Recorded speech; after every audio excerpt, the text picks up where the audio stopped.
So Randy Orton got on Instagram and threw this post up reminiscing about the late great Eddie Guerrero. You see the picture of Eddie and Randy Orton face to face in the ring. And check this out. He said, I knew Eddie for a couple years. I was so young and knew that I shouldn't approach him, but had the unimaginable job of wrestling in the main event on TV, so I had to. There has always been attitudes, egos, or whatever backstage. That will never change. I never really heard of Eddie being like that, an egomaniac or anything like that, right? I mean, it's kind of crazy because word is that's what Randy Orton um, was like and got more like over the years. Comment if you disagree with what I'm saying here.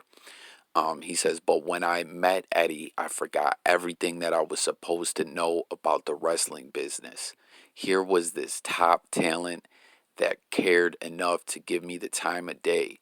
When I thought that a simple word would bother him or he would tell me to F off, I quickly realized that I was dead wrong and that he gave a F. He saw a younger newcomer to the biz who was excited to work with him, and he took the time to make me feel comfortable. It's kind of crazy. I'm thinking back, Randy Orton early, in his career, and I don't know why this just popped in my head, but do you guys remember before the RKO, he used to do, I don't know, someone comment what his finisher was called. Remember, like MVP's finisher? You guys know what I'm talking about, the playmaker. Remember Randy Orton used to do that originally? So where was I? I take that with me these days, the understanding that the new guys aren't anything more than exactly how I used to be. He made me feel welcome. He made me feel important. I will forever miss him and can say without a doubt that he was one of the greatest to ever lace up a pair of boots. R.I.P. Eddie Guerrero. So it's kind of wild, man. Um, looking at Randy Orton share this, like I said, I've always heard Randy Orton was kind of an arrogant guy or had a chip on his shoulder, so to speak.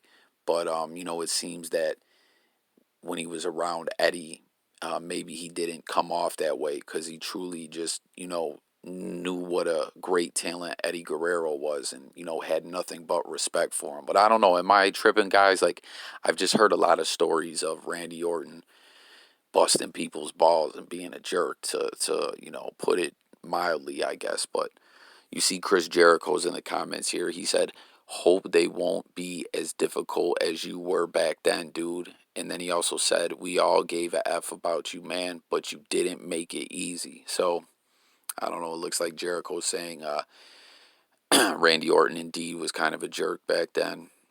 Let's see who's else is in here.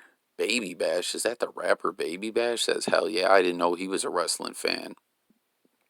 Um, See if there's any other. Surprisingly, I'm not seeing any other wrestlers in here. At least that have blue check marks. But yeah, man, it's so crazy how many years have passed since Eddie Guerrero's passing, man. Um, what's kind of nuts, I'm also remembering, the Chris Benoit special, The Dark Side of the Ring or whatever.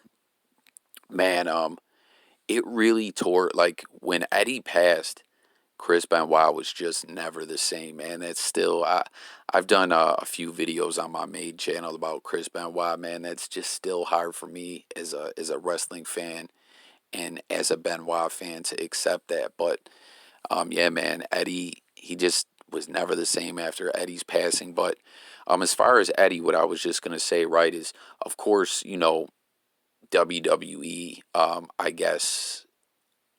I guess is that's what Eddie is most known for. I guess in his career, winning that world title and everything like that. But when I think of Eddie Guerrero, like my favorite moments, honestly, is before that. Back going into the Monday Night Wars, or I mean, once Nitro started, the Monday Night Wars was officially on. But I mean, before it really heated it up, before the NWO and everything like that, like Eddie Guerrero was in one of the early matches that I saw when I got into watching WCW back then. Like, don't you know what I mean? I had watched WCW before that, but I really didn't get into it. You know what I mean? I only really was like a fan of Sting. We're talking about back when I was a little kid, but during the Nitro era and everything, I was always watching WCW, and Eddie Guerrero, man, had some amazing matches. I guess back then he was like a cruiserweight champion.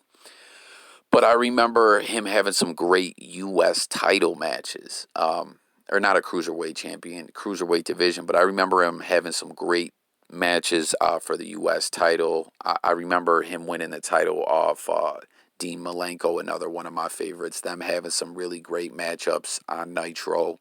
I believe Jeff Jarrett was somewhere in that feud. It was all three of them, I think, kind of exchanging the title, I guess, back and forth, or all you know what I mean, at that time period. But Eddie Guerrero was amazing, man, and you know, ended up going on to make all the history he did in the WWE. But I don't know, man. Let me know your guys' favorite memories of Eddie. Subscribe to my channel. Thanks for tuning in.